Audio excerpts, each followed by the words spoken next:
Ghost, Impera, album review. Let's chat about it. Hey guys, what's going on? John here from What's Spinning.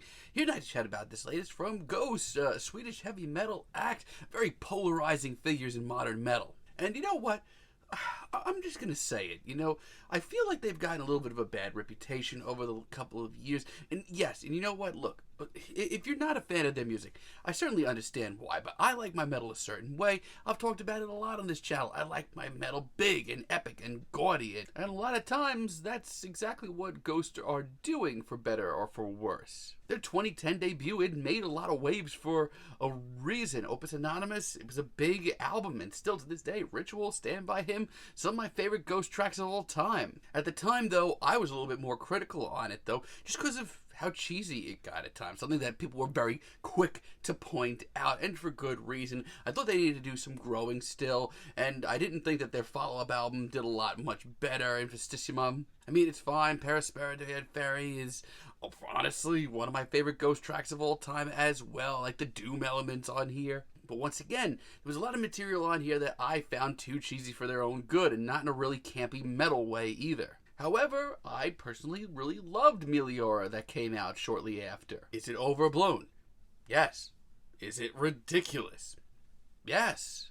Is it cheesy? Hell yes it is, but God, that's how I love my metal. This album's got a lot going for it. And while certainly not a perfect album, I still think Prequel is a lot better than a lot of people give it credit for, especially me. I was initially very lukewarm on it. But leading up to this album, we were dealt with 3 singles, and I have a lot of very mixed feelings on those singles. Let's chat about this thing. Imperium as an intro, it's totally fine. It's another very solid instrumental intro from Ghost. They're usually pretty good at putting these together. As a matter of fact, it does a good job of making me want to listen to the rest of this. And you know what? There's a handful of tracks on here that are just genuine campy fun. Spillways, like, I instantly put all my regrets to the side with this band, and I just, I can't help but get into this. I actually think it's a really great track. It's a little heavier. I do like the riff a lot, but it's also just the total glitzy, all-out, over-the-top, very epic metal that I like a lot. It's also got one hell of a hook. Maybe one of the best here. They can totally write a big hook when they want to.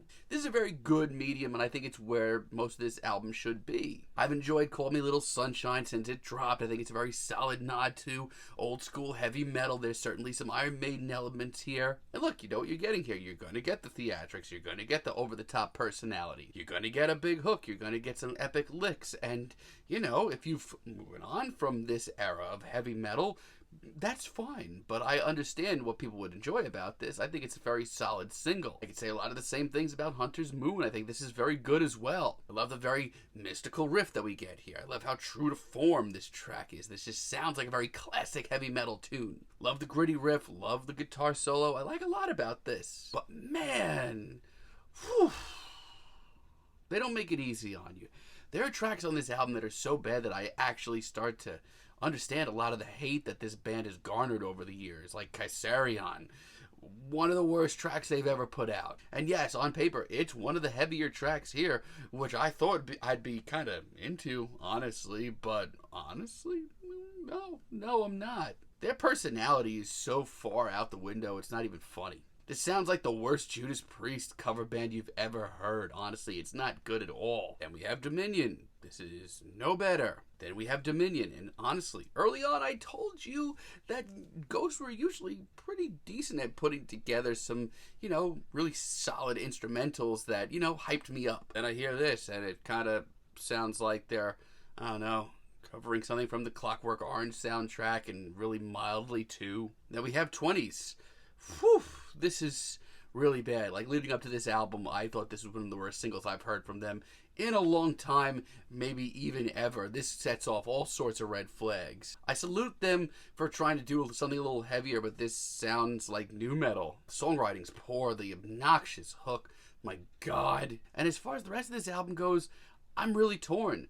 I don't think this album is going to do much of anything for fans. I mean, if you like Ghost's music, you'll probably find some excuses to enjoy a lot of the material on this album, and I get that. But if you don't like what this band has been up to, this is going to make things a lot harder for you to ever enjoy their music. You have tracks like Watcher in the Sky, and honestly, I don't know what to think. I actually really love the chugging riff here, and I think the chorus is one of the best on the album. as this track goes on, I hear line after line where I can't keep them seriously, and that is coming from a guy that likes a little camp in his metal. We're taking back steps, honestly. It didn't have any personality either, and it didn't need to be this long. And then I hear Darkness at the Heart of My Love, and honestly, this may be the best track here. I think it's one of my favorite Ghost tracks in years. I love the whispered intro. I love how big and boisterous this gets at times. I love how gloriously over the top it is, and human as well. I mean, this is practically Ghost's appreciation of like arena rock, but I'm all for it. I like Griftwood for a lot of the same reasons. Between the power chords and the heart and emotion in this performance, they honestly make this work, even though it probably shouldn't. Once again, if you're not into this, I could see this being really rough. But I do love the pageantry here, how catchy it is. Then I hear Bite of Passage, and I think, wow, I'm never getting that 30 seconds back. And you know what? Respite of the Spital feels, honestly, it's a very solid finale. And no, it's not as hard-hitting as some of the later tracks on this album. As a matter of fact, it's one of the more pensive ones. And once again, I get it.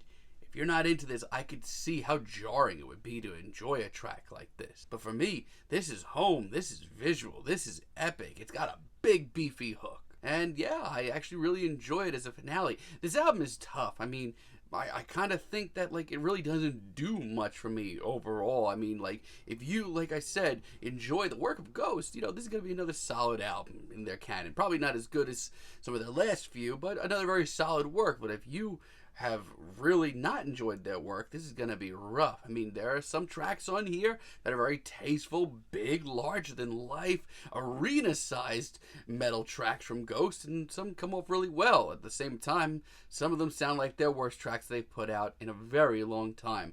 I'm very middle of the road on this. I'm feeling a strong 6 on this. But let me know what you guys think down below. If you like the video, be sure to give us a like, give us a subscribe, and let me know down below what you would like for me to chat about in the future. Until next time, have a great day, guys.